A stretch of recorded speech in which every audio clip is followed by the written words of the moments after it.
All of those painful, horrific things that we just talked about were down payments on a better future. Yes. So you paid the price. I'm going to go old school and say you paid for the layaway, but you never came to pick up the content. Wow. So for you, turning the page, in my view, means embracing your now and your next, and planning out, dreaming about what that should be, and considering yourself worthy, not just because you love to do it for other people, and not just because you care about other people, which is wonderful, not just because you love God, which is wonderful, but I also think you have to love you. Yeah. Chapter number 4, Growing Older. You know, I had recently had an MRI of my lower back. I have 2 herniated discs, T10 and 11, but I always feared getting an MRI of my lower back from all the martial arts training, the falls and the throws. I knew something was wrong. And that's why I appreciate you sharing this, because I recently came to conclusion that, you know, my moment on the mats is done almost, because my body can't take it. And so that's a form of self-love or self-maintenance, as well as saying, time is up here. Doesn't mean my time is up here, but like you were saying, this chapter is over. And that's very difficult for many men, especially like when you've lived.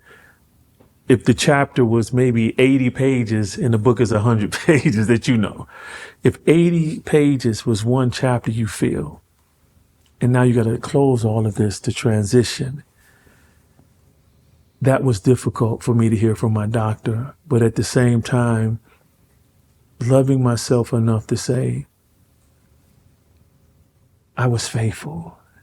And I trust you that where I'm going will be better. You know, and that's where I'm at now. It's, I say self-love is hard for men to just say, but self-maintenance we kind of gather because we used to maintaining. But self-love is really important because we are fearfully and wonderfully made. And in his eyes, we're extremely valuable. And you're right, we can allow the trauma, the experiences to define our worth when those are just experiences. And they were meant to shape you, not become your story per se. Like this, like people would say the cave of Adullam is your life story. And I was like, I'm not dead yet. How can you say that? I could do something in 3 years that you would say, wow, that's his life story.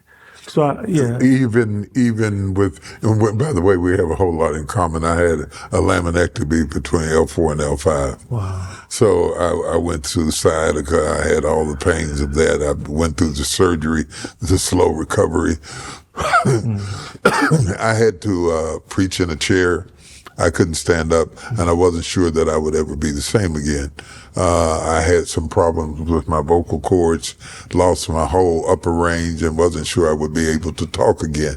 And anytime something threatens the things that we think that we are good at, if we're not careful, we decide we're no good.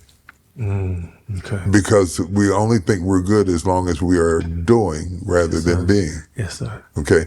My wife, I'll be away from home or on the road or traveling somewhere, and she said, I miss you, baby. I can't wait for you to get home. And I rush home thinking it's going to be one thing. And I get home and she's just reading a book, you know, over in the corner. And it got on my nerves. I thought, she just wants me to be here. And one day I asked myself, what's wrong with that? Yes, sir. Performance is not greater than presence. Yes. So if your back never will do what it used to do, that doesn't make you any less a man. Yes, sir. And I think in the process of aging, we have to redefine what living is. And find the beauty of the season that you're in, rather than glorifying the spring and hating autumn. Because the leaves all fall. Yes, sir. For everybody. Yeah. They fall for everybody. But there's nobody helping us to bridge the gap between then and now. And there's something in the now that is just as spectacular as everything in the past was, if you would take time to see it. One time, while I was meditating, it came to me that your definition of happy is too small. That stayed with me for months. Your definition of happy is too small. So if you define yourself as happy through martial arts and serving people and speaking and doing things like that, and that's it. You close up the possibilities of all the other things that might be in the next chapter waiting on you. And you don't fully maximize the chapter that you're in because you're still grieving over the chapter that you passed. And for me, I sense a certain grief that once again, whether it's because of the death of your brother or whether it's because of the back going out, once again, you're not getting what you need as a person. And nobody else can give you that. Yes. You have to give yourself that. That was a great lesson for me. One, you have to give yourself that. And two, you have to be willing to discover other forms of greatness and pleasure that fit the season you're in. Yes, the leaves have all fallen off the tree. There are no nests and there aren't any birds in the fall and the weather has changed and you need a sweater. But wow, that's kind of nice too. That's good. That's kind of nice too. So as we age, we have to get to the point that we embrace the gray. It's why I wear my gray. I see you wear yours too. Yes, I earned this gray, and I'm not going to paint it. I'm going to wear this gray because every strand of it says something about something I went through to get there. But I have to brush it. I have to love it. I have to like it. I have to take care of it, and that's just symbolic of how you have to take care of who you are now, rather than grieve. I can't do martial arts anymore. I'm living to serve other people is a subtle way of saying my only purpose is them and not me. That's really good. I as you're speaking, I'm thinking of so much. Even when I got the diagnosis, and I called my assistant Chris, who leads the cave now. I cried and I told him, I said, "You got it," and I needed this to get out your way. It's like with Moses and Joshua. Moses was still living. They say he was a man full of vigor. Then boom. Could you imagine if he was still living, half of Israel probably would have stayed on the other side with Moses. And so the succession plan you're speaking of, like what's next, that needs to be established. And I believe that's just where I'm at now, like what's next. And I pour so much into Chris, he has it. And I'm like, son, I told him, I said, mistakes are great teachers. That's how I built this entire building. Right. Through mistakes. Right. And then to your point about just focusing on me, it brought back the memory of me losing my best friend Daryl to a heart attack. That was my weightlifting partner. When I wanted to get big, I went to the gym. I said, well, this is who I want to look like. I'm working out with dude. 15 years, no arguing. Sweeping up dust on the job with us. Passes out, drop dead. I lost the love for working out because I saw like, man, I used to be like 250 strong, rep 315 on the bench. So this is all vain. My friend could lift the 200-pound dumbbells and press. What is it for? But God is like, no. That was a tragedy, but you don't live your life there, Jason. Right. And so I'm working my way back there as well. And you're right. When you start collecting these losses like badges of honor, right, that's when it becomes a problem. And the other thing too is When we grew up with absentee father and daddy issues, we didn't have older age modeled for us correctly. That's good. So sometimes we get older, but we don't really know how to do it. And we yearn to be who we were because we knew how to do that. And there were several things that we did well that we were very proud of. And those things are being taken away from us with age. And nobody has modeled for us. You don't know how to father you. And there's still an abandonment there that you fill up with serving other people. And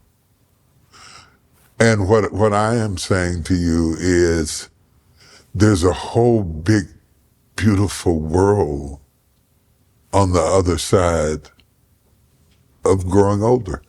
Yes. It's a magnificent world that you'll miss having an inner temper tantrum about not being as young as you were. You'll miss being proud of your brain because you're not able to lift your body weight anymore. You'll miss being amazing moments that anybody would just go crazy about. You trivialize them.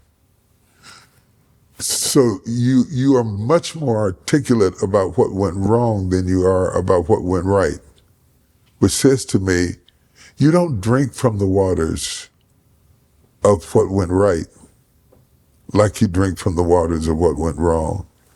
And I think you have to be intentional about that.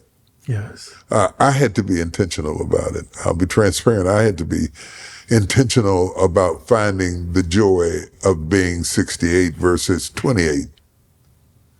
I had to be intentional about how I talk to myself about me when nobody's around. Yes, sir. Yes, sir. Okay? Yes. My self-talk. Yes, sir.